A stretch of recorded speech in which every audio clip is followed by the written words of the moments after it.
नमस्कार शेतकरी मित्रांनो, भूरत्न ॲग्रोटेक यूट्यूब चॅनलवर मी आपलं स्वागत करतो।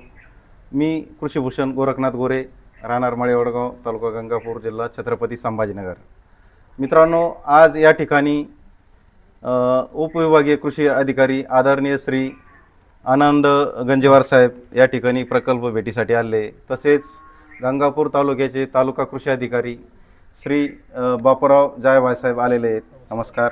आणि तसेच वैजापूर तालुक्याचे तालुका कृषी अधिकारी आदरणीय श्री ठक्के साहेब आलेले आहेत। सर्वांना नमस्कार। तर मित्रांनो, हा जो प्रकल्प इथं गांडूळ खत निर्मितीचा आमचा व्यवसाय आहे शेतीपूरक।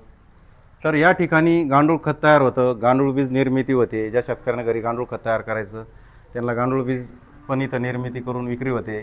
ज्या शेतकऱ्यांना घरी गांडूळ खत तयार करायचं ते प्रशिक्षण दिलं जातं। ज्या शेतकऱ्यांना टेट्रा वर्मी बेड घरच्या घरी गांडूळ खत तयार करण्यासाठी पाहिजे त्याचं पण इथं उत्पादन होतं।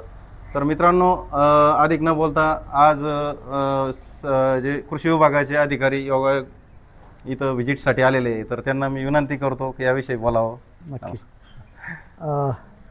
खरं तर पहिल्यांदा भूरत्न गांडूळ खत हे जे आपण इथं शेतकरी म्हणून छोट्या प्रमाणात मागच्या काही वर्षांपूर्वी सुरू केलेलं जे काही आपलं 20 वर्षापूर्वी सुरू एक शेतीपूरक आणि शेतकऱ्यांपासून शेतकऱ्यांपर्यंत एक गांडूळ खताचं जे टेक्नॉलॉजी जावी या अनुषंगानं सुरू केलेला जो उपक्रम आहे आपला, तो एवढ्या सिस्टमॅटिक आणि चांगल्या पद्धतीनं तुम्ही करताय त्याबद्दल खरंच मी अभिनंदन करेल।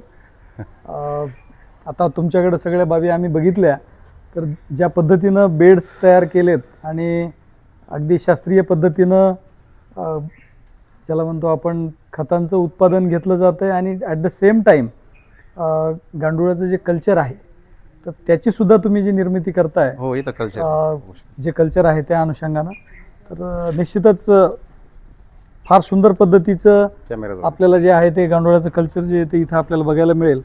आणि अगदी माफक किमतीमध्ये शेतकऱ्यांना 300 रुपये किलोनी ते आज उपलब्ध करून देत आहेत। तर निश्चित म्हणजे शेतकऱ्यांसाठी ही मोठी सेवा आहे असं मी म्हणेन आजच्या काळामध्ये, कारण या गोष्टीची आज शेतामध्ये फार गरज आहे। बरोबर आहे। आणि यासोबत काही लोकांना जर खत लागत असेल तर खताचं सुद्धा उत्पादन जे आहे ते आपण ओपन स्पेसमध्ये करून त्याची चाळणी करून आपण जे देत आहे तर ते सुद्धा फार छान पद्धतीनं उपक्रम घेतला आहे आपण। निश्चितच माझी सर्व शेतकरी बांधवांना विनंती असेल की आपण बऱ्याचदा सेंद्रिय शेती किंवा नैसर्गिक शेती म्हणून बऱ्याचशा बाबी ऐकतो, ती करत असताना बांधावर निविष्ठा तयार करणं, खतं तयार करणं खूप मोठी गोष्ट। या उपक्रमामध्ये जरी हा बऱ्याच जणांच्या कानांवरून गेलेला विषय असला तरी त्यांनी येऊन इथे आवर्जून एकदा भेट द्यावी, स्वतः अनुभवावं, पाहावं आणि त्या अनुषंगानं आपल्या शेतामधलं काही क्षेत्र आरक्षित करून, जरी आज 100% क्षेत्र आपण करू शकणार नाही पण एक 10-20 गुंठे आपण या पद्धतीनं शेती करून या खतांचा वापर करून त्यात आणि यात काय फरक पडतो या गोष्टी जर आपण बघितल्या तर मला वाटतं की स्वतःला प्रचिती होईल की या पद्धतीच्या गांडूळ खताचा वापर करून किंवा गांडूळ खतांची निर्मिती करून आपल्याला उत्पादन चांगलं मिळवता येईल। बिलकुल बरोबर आहे सर। कारण शेतकऱ्यांचं काय झालं सर का त्यांना रेडी दुकानात जायचं, सेंद्रिय खतं विकत घ्यायचे, परंतु त्यांच्याकडे सर्व काही आहे, त्यांच्याकडे जनावर आहे, खाडी कचरा आहे। तर इथं काय करतो सर आपण, मग ज्या शेतकऱ्यांना घरच्या घरी तयार करायचं खत ते पण शिकवतो, त्याची पण त्यांना मोफत माहिती देतो। आणि त्यांनी आता तुम्ही आताच सांगितलं जसं एकदम महत्त्वाचा विषय की शेतकरी घरच्या घरी करू शकता। त्यांना इथं गांडूळ बीज एकदाच घ्यायचे असतात, ते कधी संपत नाही। एकदा त्यांनी घेतले ते खूप वाढत राहतात आणि घरच्या घरीच सेंद्रिय म्हणजे खत एकदम कमी खर्चात चांगल्या प्रकारे तयार होतं। आणि त्याच्यातून आपण असं निश्चित थोडक्यात एक बघितलं मी की शेण असेल आपल्याकडं, शेणखत असेल आणि तिसरी गोष्ट काडी कचरा, हे शेतामधलं धन आहे।